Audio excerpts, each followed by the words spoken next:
welcome back to the Diversity in Tech Leaders podcast with me, Jess Sutcliffe at Coltech.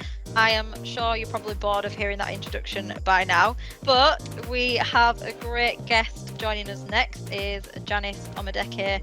I'm pronouncing that correctly just before I... Yeah, perfect. From the Mentor Method. Now, if you haven't seen Janice on LinkedIn, on any websites, she's been included on Forbes as well, I would be extremely surprised. I've been seeing her name pop up everywhere, and a few people that we've had on the podcast have actually recommended that we reach out. So thank you so much for joining us today, Janice. I will leave the floor to you to introduce yourself. Yes, thank you. I'm very excited to be here. Thank you for having me. I'm Janice Omadeke. I'm CEO and founder of the Mentor Method, which is a software that helps enterprise companies build inclusive cross-functional mentorship programs at scale in under an hour. So a lot of our customers are in the Fortune 500 space, including Amazon and the Department of Education, and they would call us the eHarmony for internal corporate mentorship because of the way we're fostering meaningful connections and in a way that helps them stay even more productive. I'm from the DC metro area originally, born and raised, but I'm first generation American from the Congo and moved to Austin about 4 years ago, just continuing to build the company and a great life here. Big advocate when it comes to diversity and inclusion, obviously given, the intersections in which I'm a part. I've faced a lot of systemic biases, whether that was in my personal life or professionally. So opportunities to share more about diversity and inclusion to help educate and motivate people to implement those changes is a deep passion of mine across my both personal and professional life. So again, Jessica, very excited to get into this with you.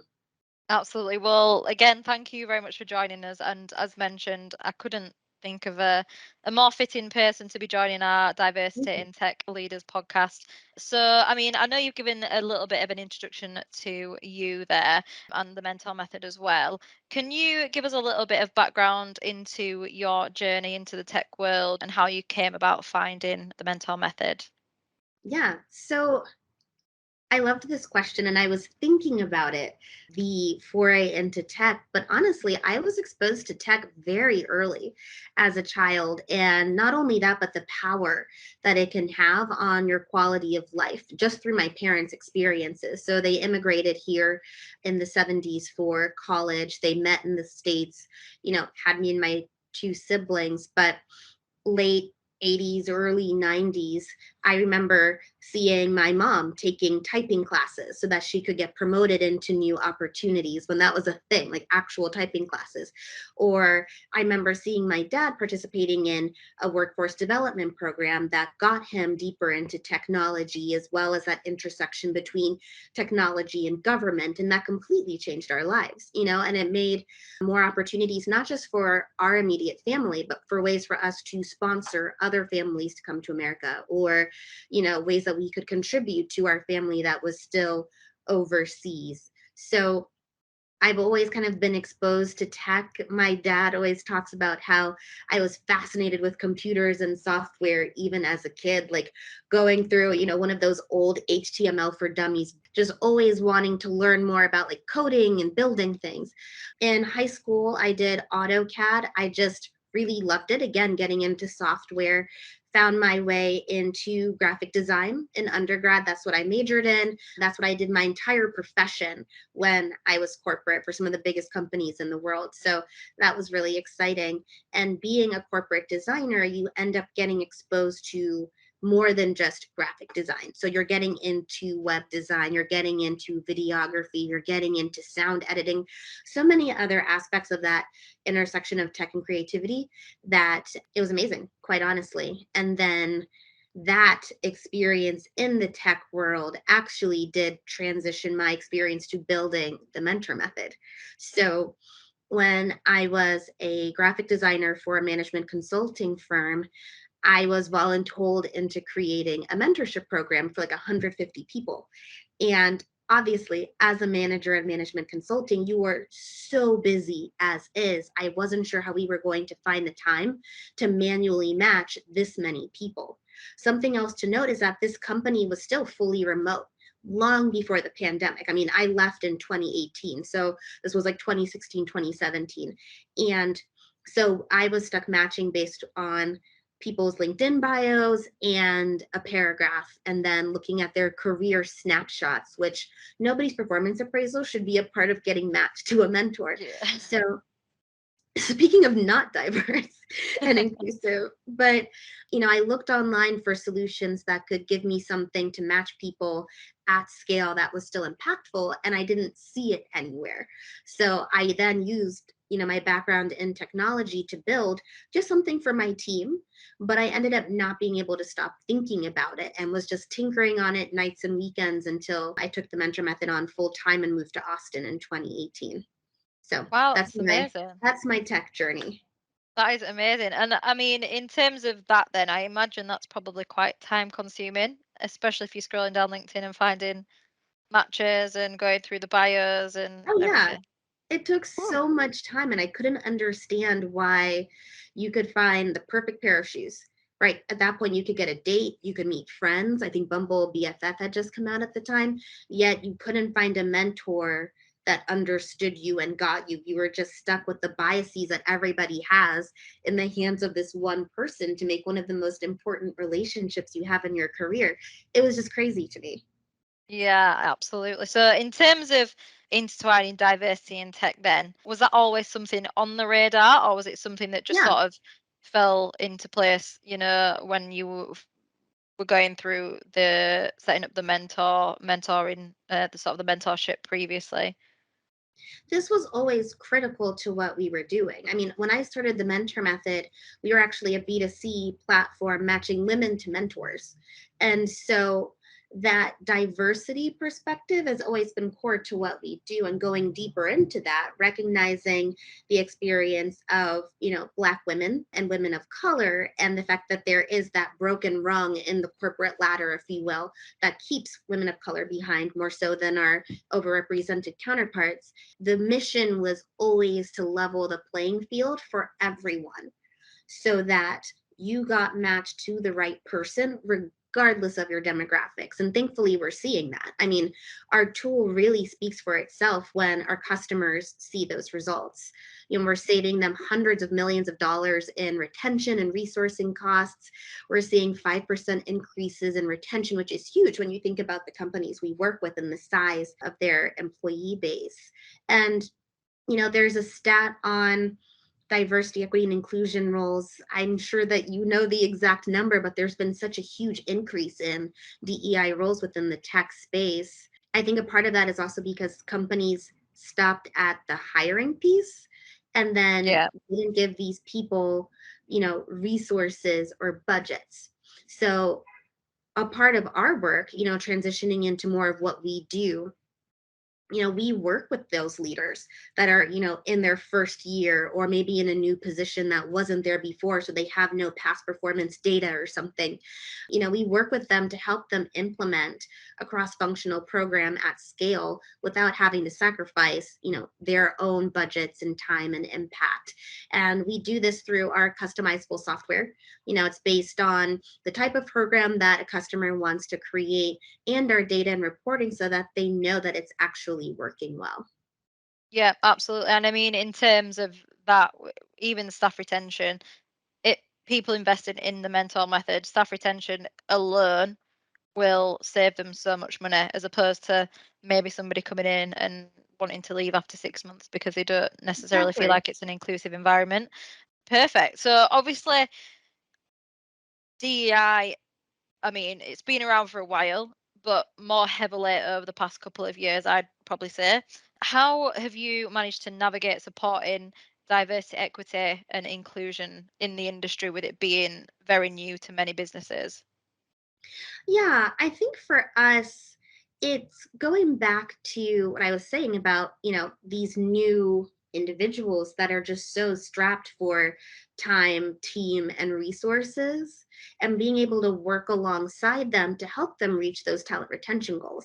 Especially now with the great resignation, what's interesting is that, everybody's talking about this great migration of talent, but what we're not talking about is that these HR and diversity and inclusion teams that are responsible for trying to course correct what's taking place, they're also losing talent, right? So these teams are, sometimes cut in half because their teammates are also up and leaving and trying to find new opportunities. So when we talk about the diversity and inclusion conversation, it's less about, the type of people that are being hired and more on the types of resources these individuals are being given. Because you can hire the most brilliant chief diversity officer in the world, but if you give them $1 and half an intern and tell them to increase their retention rates by 5%, that's borderline impossible. So when we dissect that entire industry and conversation, we really think about, the best pathways to support them and all the intersections of their role. Yeah, absolutely. And also, again, just touching off being able to get your staff retention and enough resource for them to be able to actually do the job that they're brought in to do. That again, in turn, results in a lot more attraction. Candidates Absolutely. are going to be, or people that are interested in working with the company. I don't know the exact percentages, but I think I might do a poll on this actually on LinkedIn and find out. Why not? But I know a lot, it's like 70-80% of people want to join a company now or work with a Yeah, company that are at least passionate about diversity inclusion, doing something about it, not only on the face. So when you're scrolling on LinkedIn and you're seeing how many diverse candidates there are, and not only that, but a lot of these things, diversity wise, you can't see a lot of people, and rightly so, shouldn't have to put out their gender, or if they don't want to, if transgender people don't feel comfortable coming out at the moment as part of the LGBT community. It's not something you can necessarily see on the face of of LinkedIn course. profiles. Disabilities as well, everything, there's so many different backgrounds to it. So again, completely true what you're saying, and it in turn results in the attraction for people to want to work with the companies. I would So also add, though, to that point, Jessica, that mentorship is a big piece of that too. PwC did a study that showed that I think 71% of millennials do review companies to see if they have a mentorship program as part of their consideration for joining that company, which is really interesting. And then other studies have shown that companies have like a 50 what out of the percent. So let's say the average turnover percentage is like 25%. Over 50% of those people will cite as part of their reason for voluntarily leaving not having a mentor. So it's a big market and definitely a big issue to solve as you're thinking about recruiting and diversity and inclusion. yeah, absolutely.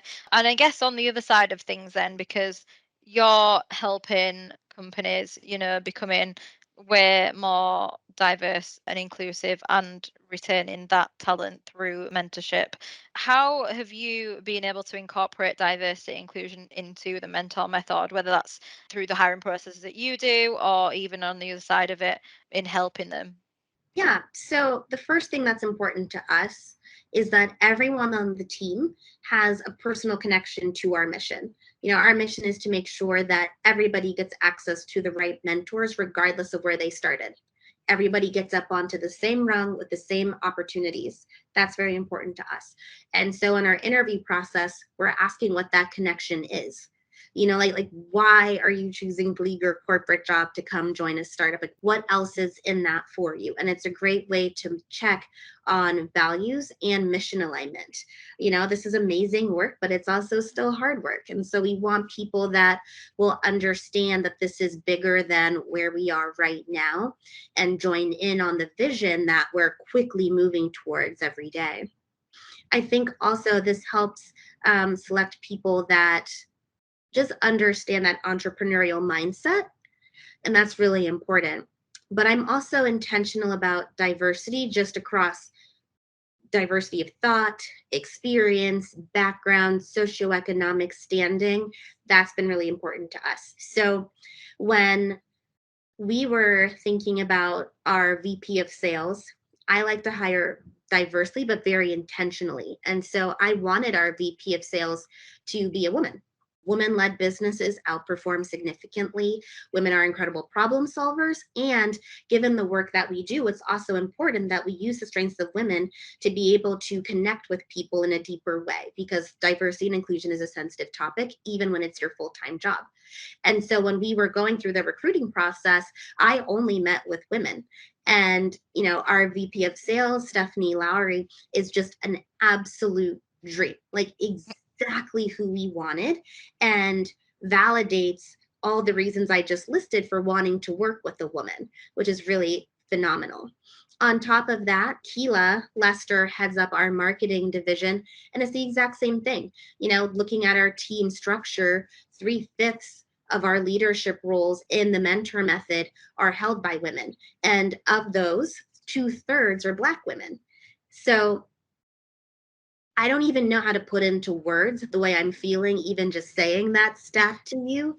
The fact that, we're not only promoting diversity and inclusion and giving our customers, a more diverse and inclusive workforce, but really being able to live our values in a way that shows that it's really not as hard as people make it out to be. It's phenomenal, and it means a lot to us. Yeah, 100%. I mean, we touched on it briefly before, but it's the talent is out there. It's just you need to Absolutely. not just look on one platform to be able to find it. Sometimes it takes a bit of a longer search. Sometimes it takes searching Yeah. somewhere else. Sometimes it might be a friend that can recommend somebody or somebody that you know. But yeah, I think it's super interesting as well that you mentioned about doing that intentionally. There's always some people that comment a little bit on that, which if anybody's listening to Yeah. this, feel free to. It starts a conversation.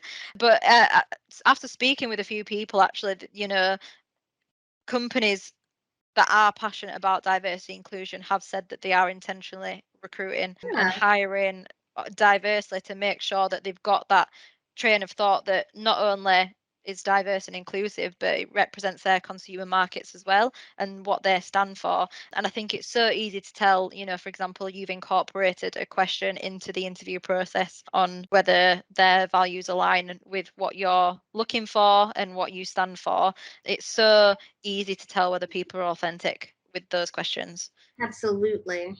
It's so easy to tell. I don't know how it just is. You can tell if somebody's bothered about it or not, especially in this era. And it's something that, again, another reason why I wanted to do this podcast was like you said, it's a sensitive topic for a lot of people.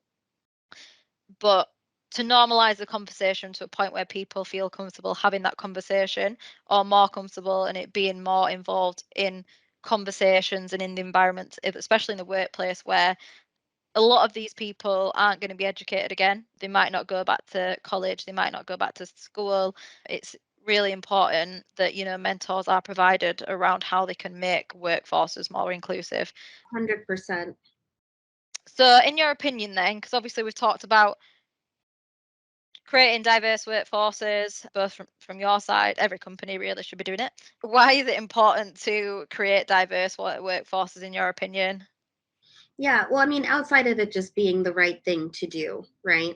When you think about the bottom line, like we could get into altruism all day, but companies, let's be real, especially, those in the CEO and CFO category, they care about the bottom line, right? And how this impacts their margins. So when you overlap, diversity and inclusion with that, the more diverse your team is, the greater your insights are just naturally into diverse markets that you could expand into. And sometimes companies don't think about that. Your employees oftentimes could be your first foray into customer discovery. They'll know a lot of their community better than you will. And it's important to start getting those base level data points as you continue through your general customer discovery process. When you're successful in that, you can then expand your market share and outperform your competitors because you have that deep neurological understanding of your customers so acutely that your customer, or your competitors rather, will always be trying to figure out how you got there, how you're landing every marketing campaign, how you're seeing, month over month growth at astronomical numbers compared to them. And that's just something that you can't teach. And it's not something that you can necessarily buy. So I think that's honestly the biggest piece of why diversity and inclusion is important.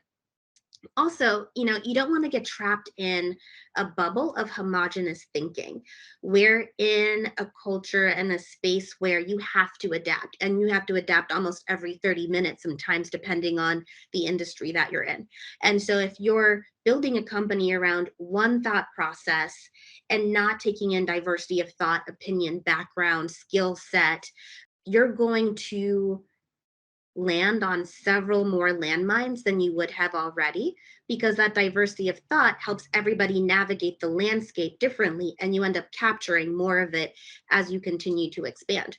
So you end up spending more time troubleshooting issues internal to your own company than solving issues for your customers. And that means there's a prime opportunity for your competitors to just kind of walk around you while you're trying to figure your stuff out, because you missed so many blind spots because of your homogenous team thinking that you just end up falling behind in the market.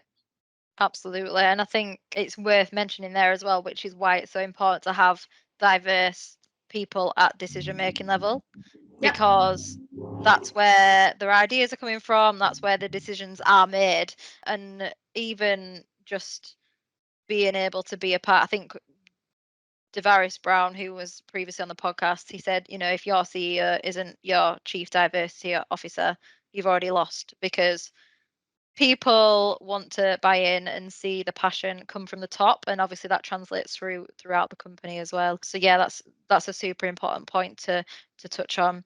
Moving on to the next question then. So I can see you're very passionate, and you've got a lot of ideas, and it seems like you'd be an absolutely great leader to be under. How would you describe your leadership style, and what advice would you give to somebody from an underrepresented community hoping to progress into a leadership role or start their own company?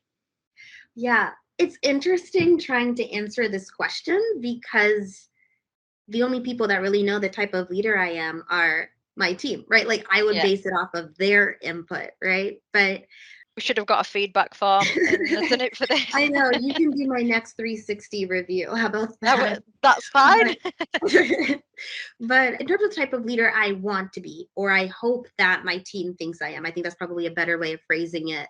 I would categorize myself as direct, but empathetic and always seeking to understand. So I ask a lot of questions, because the more I understand about our team's experience and all of our departments, the better I can help, right? Like I feel like as the CEO, to your point, you're the chief diversity officer, and really the culture starts with you and ends with you.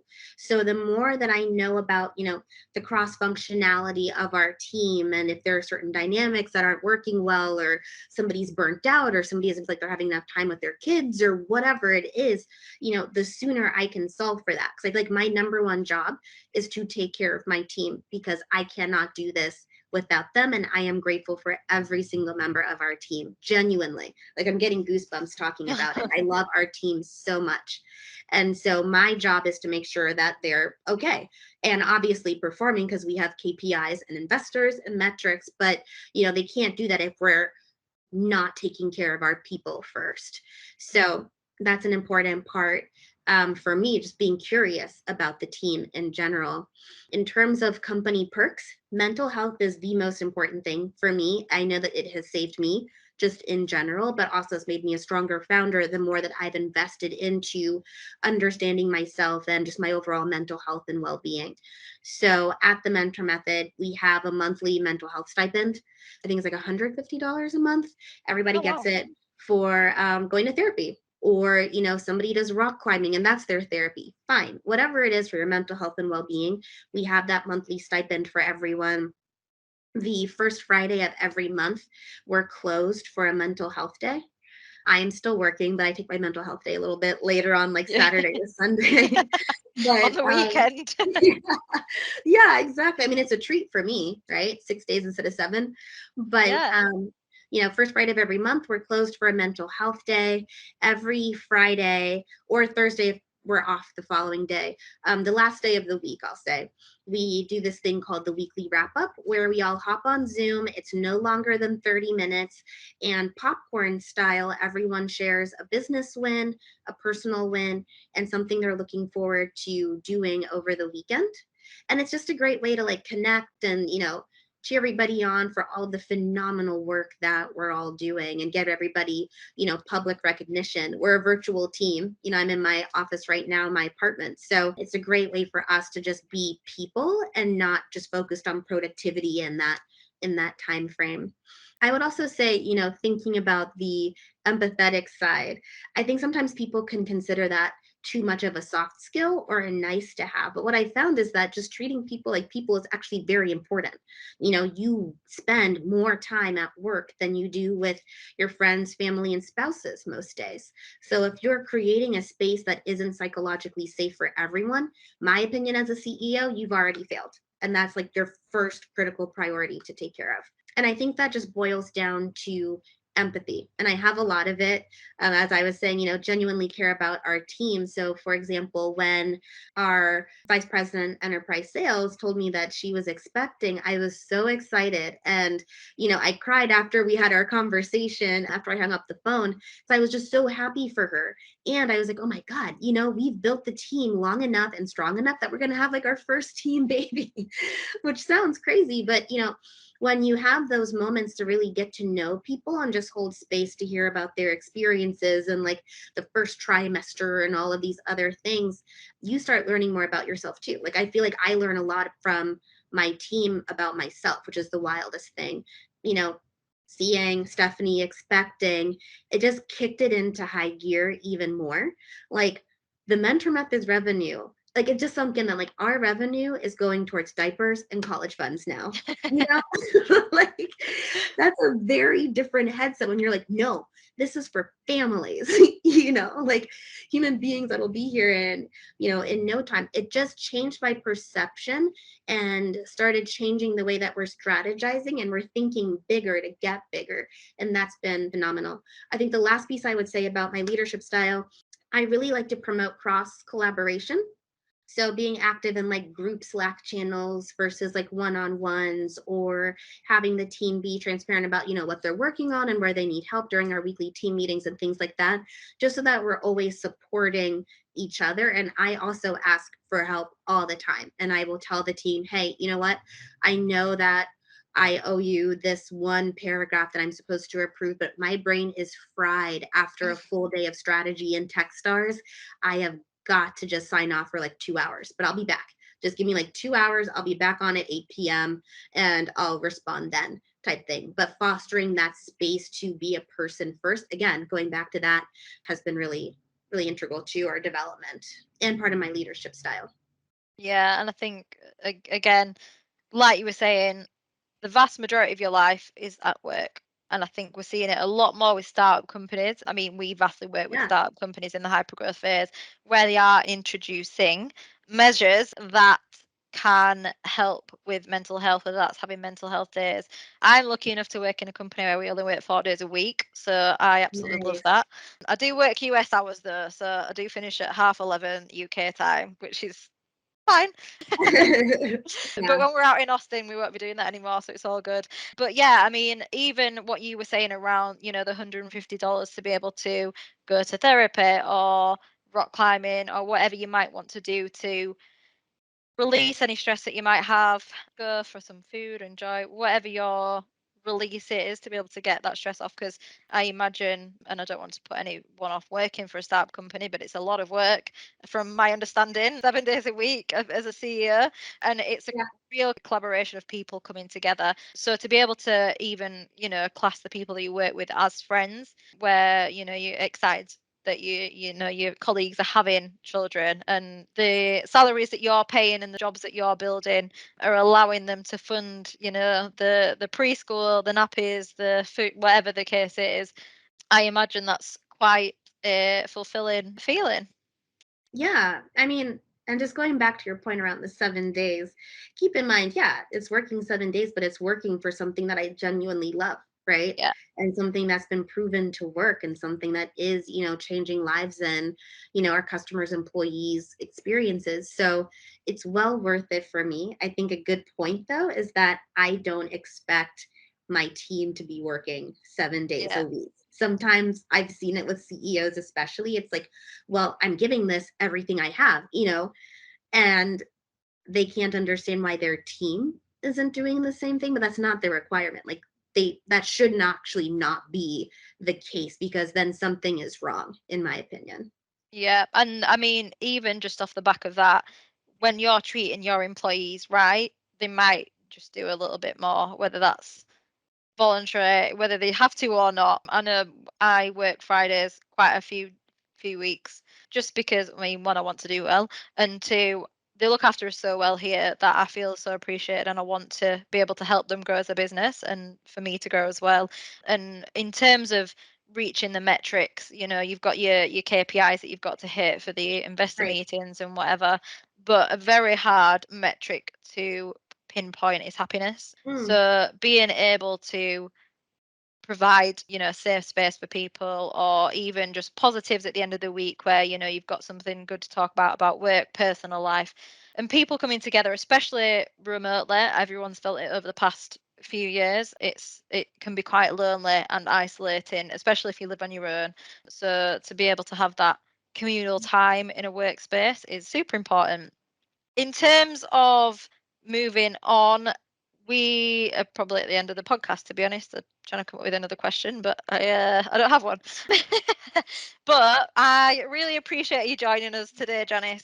If you had one message to leave our readers, at least listeners, it's been a long day, what would that be? be entrepreneurial about your diversity and inclusion and talent retention metrics. If you are hemorrhaging customers in the way that companies are hemorrhaging talent right now, you better believe those companies would throw every possible resource to keep those customers and acquire new ones that'll stay for years to come. And it's mind-boggling to me that companies aren't taking that same approach to their biggest asset, their employees. So I would just encourage those of you in a position that can impact and influence talent retention, let's connect. Janice at thementormethod.com. I'd love to see how we can help you be entrepreneurial and successful in that journey. Well, there you go. I'll tag that in the post as well when I post it. But thank you so much for joining us today, Janice. I've really enjoyed this conversation. I think you're doing amazing work over at the Mentor Method. And I definitely look forward to seeing what you do in the future, because I imagine it's going to be an exciting one. Thank you so much. No problem.